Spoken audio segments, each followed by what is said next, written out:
दिलीप अपने पैर का दर्द छुपाते हुए हंसते हुए कहता है हो गई ना यक्षिणी कैद। हमें आई थी शिकार बनाने वाली, खुद शिकार बन गई। दिलीप खुशी के मारे फूले नहीं समा रहा था। वो पागलों की तरह हंस रहा था। हंसता भी कैसे नहीं, आखिर उसने अपने काम को अंजाम तक जो पहुंचा दिया था, यक्षिणी को कैद जो कर दिया था। रोंका-मुचा घाट पर अचानक से खामोशी छा गई थी। ना ही पेड़ पौधे हिल रहे थे, ना ही किसी पंछी जानवर के चिल्लाने की आवाजें सुनाई दे रही थी, ना ही नदी के बहने की आवाज सुनाई दे रही थी। ऐसा लग रहा था जैसे वक्त थम सा गया था। सुदेश धीरे से दिलीप से कहता है, जीजा जी, अभी काम खत्म नहीं हुआ है। दिलीप हैरानी के साथ पूछता है, काम खत्म नहीं हुआ है मतलब क्या? दिलीप डरते हुए कहता है, क्या वो यक्षिणी कैद नहीं हुई?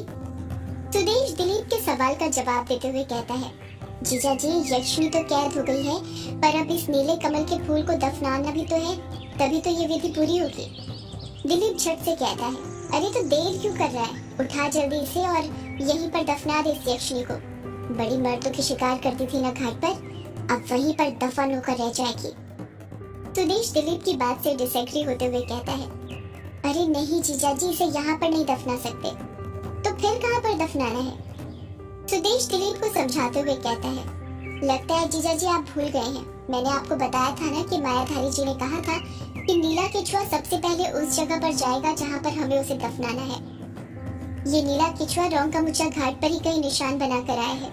हमें इस नीले कमल के फूल को उसी निशान में दफन करना है। दिलीप हैरानी के साथ कहता है, पर वो निशान है कहाँ पर? उसे ढूंढने में तो बहुत वक्त लग जाएगा। सुदेश घाट की रेत की ओर इशारा करते हुए कहता है, जिस जगह पर उस केचुए ने रेंगना शुरू किया था, वहाँ पर अभी भी नीली लकीर रोशनी के रूप में दिखाई दे रही है।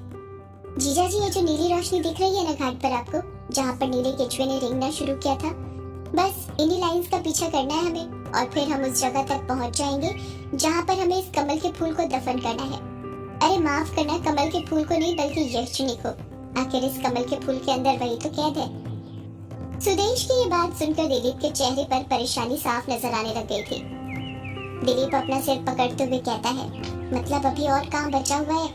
वो यक्षिणी अभी पूरी तरह से कैद नहीं हुई है। सुदेश झट से कहता है, हाँ जीजा जी, यक्षिणी को कैद करना इतना आसान थोड़ी है, पर हाँ, अब वक्त की कोई कमी नहीं है।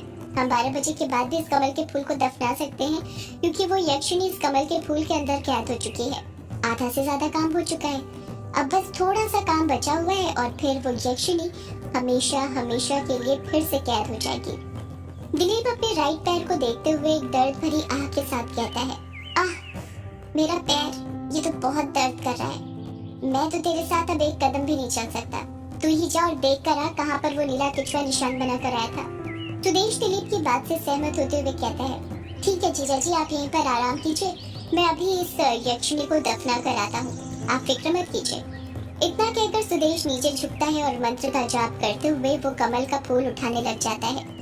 जैसे ही सुदेश उस नीले कमल के फूल को छूता है, उसे औरत के फुसफुसाने की आवाज सुनाई देती है, रुक जा वरना मरेगा, रुक जा। ये आवाज सुनकर सुदेश का दिल दहल जाता है। सुदेश अपने जीजा जी से पूछता है, जीजा जी, आपने आवाज सुनी? दिलीप हैरानी के साथ पूछता है, कैसी आवाज? सुदेश डरते हुए कहता है, औरत के फुसफुसाने की आवाज जीजा जी। मुझे ऐसा लगा जैसे कोई औरत मुझसे कह रही है, रुक जा वरना मरेगा तू। दिलीप चिढ़ते हुए कहता है, पागल हो रहा है क्या तू? किस आवाज की बात कर रहा है? यक्षिणी तो इस कमल के फूल के अंदर कैद हो चुकी है, तो भला अब किसकी आवाज सुनाई देगी तुझे? ये तेरा जरूर वहम होगा और कुछ नहीं।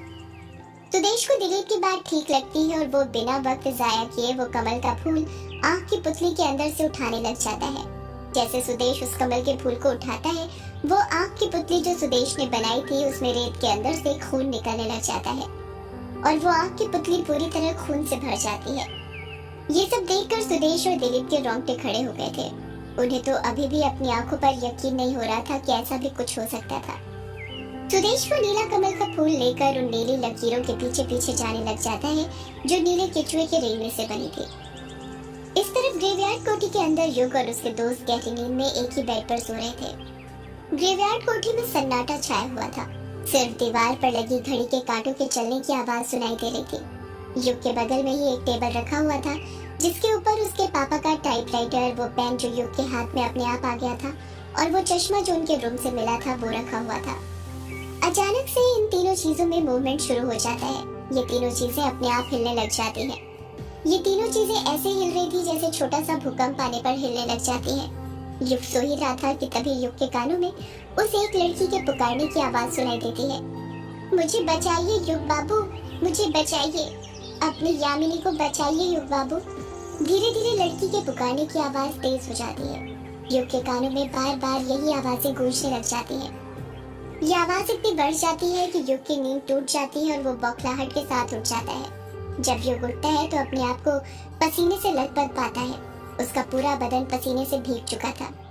युग अपने माथे का पसीना पोंछते हुए कहता है, ये तो किसी लड़की की आवाज थी, पर कोई लड़की मुझे क्यों पुकारेगी, वो भी इतनी रात को। युग ने इतना सोचा ही था कि उसे फिर औरत के पुकारने की आवाज सुनाई देती है। मुझे बचाइए युग बाबू, मुझे बचाइए, अपनी यामिनी को बचाइए युग बाबू। युग औरत के पुकारने की आवाज गौर से सुनते हुए कहता है, ये आवाज तो जानी पहचानी लग रही है। अरे हाँ, ये आवाज तो यामिनी की है, वही मुझे युग बाबू कहकर बुलाती है। पर यामिनी की आवाज किस ओर से आ रही है और इतनी रात में वो किस मुसीबत में फंस गई।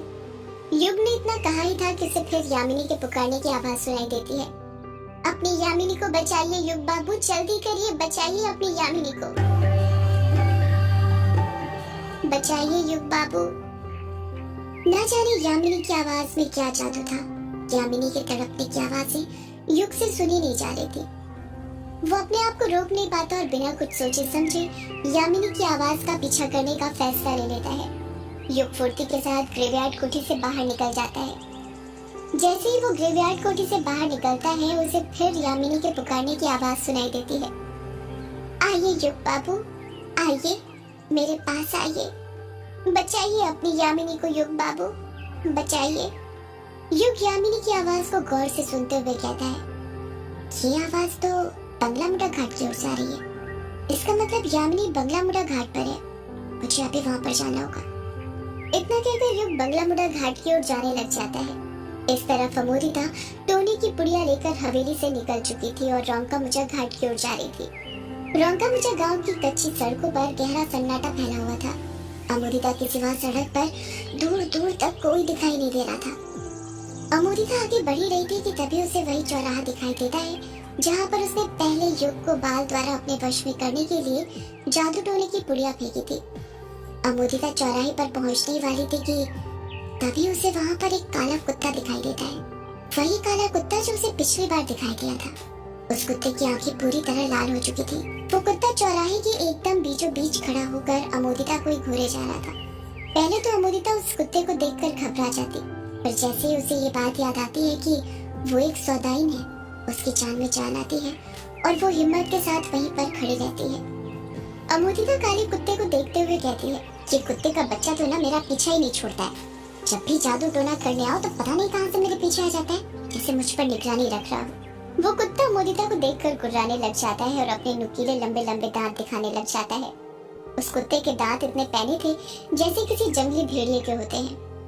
अमोदिता उस जंगली कुत्ते के दांत देखकर घबरा जाती है।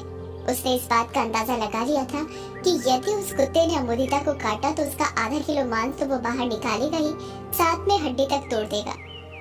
वो कुत्ता अमोदिता को देखकर गुर्राया जा रहा था।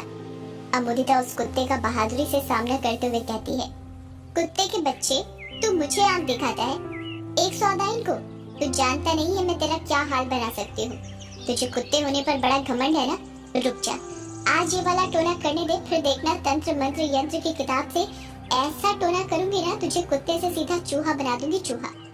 जैसे ही अमोदिता ये बात बोलती है वो कुत्ता अपने पैने दांत दिखाने बंद कर देता है और गुर्राना बंद कर देता है।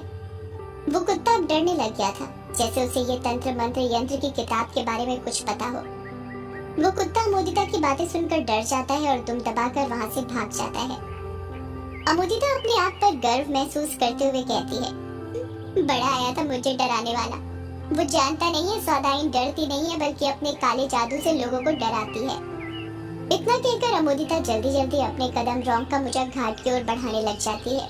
इस तरफ रोंका-मुचा घाट पर सुदेश अपने हाथों में नीला कमल का फूल लेकर रेत पर बनी नीली लाइन का पीछा कर रहा था, जो नीले केचुए के रेंगने से बनी थी। जैसे जैसे सुदेश उस नीली लाइन का पीछा करते जा रहा था, उसके पीछे से वो नीली लाइन मिटती जा रही थी। सुदेश के हाथ में वो नीला कमल ऐसे चमक रहा था जैसे उसने अपने हाथ में कोई डायमंड पकड़ कर रखा हुआ हो। सुदेश रेत पर चलते हुए कहता है, ये केचुआ भी ना पता नहीं रेंगते रेंगते कितनी दूर निकल गया था। पता नहीं कहाँ पर निशान बनाकर आए हैं और क्या निशान बनाकर आए हैं। यही सब बड़बड़ाते हुए सुदेश आगे बढ़ ही रहा था कि उसे पीछे से रजनी की आवाज सुनाई देती है। रुक जाओ ए जी, रुक जाओ, कहाँ जा रहे हो आप? वो भी अपनी पत्नी को बिना बताए। रजनी की आवाज सुनकर सुदेश जहाँ पर था वहीं रुक जाता है। रजनी अपनी बात को आगे जारी रखते हुए कहती है, आप कहते थे ना कि आजकल मैं आपको खुश नहीं करती, तो जरा पीछे तो मुड़िए, मैं आपको खुश कर देती हूँ। आप जो बोलोगे वो करूँगी, जैसा बोलोगे वैसा करूँगी, बस एक बार पीछे तो मुड़िए। रजनी की आवाज सुनकर सुदेश खुश हो जाता है, क्योंकि उसने अमृता के पैदा होने के बाद आज पहली बार रजनी के मुंह से इतनी प्यार भरी बातें सुनी थी। काफी वक्त से वो रजनी के साथ हम बिस्तर नहीं हुआ था। पत्नी सुख क्या होता है वो भूल सा गया था। उसकी सारी रातें कई सालों से सूखी कट रही थी। रजनी की बड़े प्यार से पीछे से आवाज सुनाई देती है, ए जी, आप यहाँ पर ऐसे खड़े होकर क्या कर रहे हैं? मैं कब से घर पर आपका इंतजार कर रही थी, आप आए नहीं, इसलिए मैं ये आ गई। जरा पीछे तो मुड़िए, देखिए मैं कितनी सज धज कर आई हूँ आपके लिए। मैंने तो हमारा बिस्तर भी सजा कर रखा है, वो भी गुलाब के फूलों से। आपको गुलाब के फूल पसंद है ना? मैंने हमारे कमरे को वैसे ही सजाया था जिस तरह हमारी सुहाग रात की रात को सजाया गया था। जब बिस्तर सुहाग रात की रात की तरह सजा दिया गया है, तो क्यों ना फिर वही सब करें जो सुहाग रात की रात आपने और मैंने किया था। चलिए ना जी, बड़ा मजा आने वाला है आज की रात। रजनी की बातें सुनकर सुदेश पिघलने लग गया था। अंदर ही अंदर उसकी काम वासना जागने लग गई थी। रजनी की फिर आवाज सुनाई देती है, ए जी, आप ऐसे खड़े क्या हैं? मैंने आज ऊपर से लेकर नीचे तक सब कुछ रेड पहना है। आपको रेड कलर भी पसंद है ना? चलिए जल्दी करिए, चलिए जल्दी, वरना फिर मेरा मूड बदल गया तो फिर आप भी जानते हैं कि फिर आप कितनी भी कोशिश कर ले, मैं नहीं मानने वाली। वैसे यहाँ का माहौल भी ठीक ही है, अंधेरा भी है, अंधेरे में मजा आता है। अगर आप करना चाहें तो मैं यहीं पर करने के लिए तैयार हूँ, मैं शर्माऊंगी नहीं। बस एक बार पीछे तो मुड़िए और जल्दी मुझे अपनी बाहों के आगोश में भरिए। मैं तड़प रही हूँ जी आपकी बाहों में आने के लिए। रजनी की बातें सुनकर सुदेश अपने आप पर काबू नहीं कर पा रहा था। उसके अंदर की काम वासना जग जाती है। उसने एक पल के लिए भी ये नहीं सोचा था कि ये यक्षिणी की कोई चाल हो सकती है, क्योंकि वो अभी पूरी तरह कैद नहीं हुई थी। उसे दफन करना बचा हुआ था। सुदेश बिना अपना दिमाग दौड़ाए धीरे धीरे पीछे मुड़ने लग जाता है, बिना इस बात का अंदाजा लगाए कि आगे उसका क्या होने वाला था। सदियों से है पुराना